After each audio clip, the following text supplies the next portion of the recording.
Smart Ahmednagar news. Deolali प्रवराच्या सून doctor Yogita Pravin Solke यांचा अपक्ष उमेदवारी अर्ज दाखल। आगामी लोकसभा निवडणुकीच्या पार्श्वभूमीवर डॉक्टर योगिता प्रवीण सोळके यांनी आपला उमेदवारी अर्ज अपक्ष उमेदवार म्हणून नगर दक्षिण लोकसभा मतदारसंघातून अर्ज दाखल करण्याच्या शेवटच्या दिवशी दाखल केला आहे। यामुळे नगर दक्षिणच्या निवडणुकीत पुन्हा एकदा ट्विस्ट पाहायला मिळाला आहे।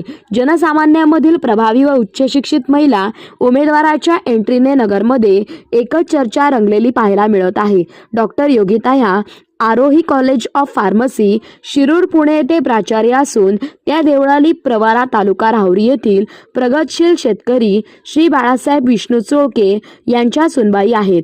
जिल्हाधिकारी कार्यालय अहमदनगर येथे आपला उमेदवारी अर्ज दाखल केल्यानंतर प्रसारमाध्यमांशी बोलताना डॉक्टर योगिता म्हणाल्या की त्यांनी महिलांच्या न्याय व हक्कासाठी उमेदवारी अर्ज दाखल केला आहे।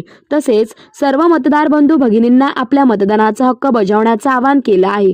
तसेच आज दिनांक 26/4/2024 रोजी जिल्हाधिकारी कार्यालय अहमदनगर येथे अर्ज छाननी होऊन डॉक्टर योगिता याचा अर्ज वैध ठरला असून सोमवारी दिनांक 29/3/2024 रोजी दुपारी निवडणूक चिन्ह मिळणार आहे व त्यानंतर देवळाली प्रवरा येथील ग्रामदैवतांची पूजा करून प्रचाराचा नारळ फोडला जाऊन प्रचाराला सुरुवात होणार आहे।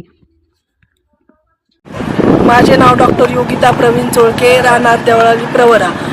मी आज लोकसभेसाठी अहमदनगर दक्षिणमधून अर्ज भरला आहे।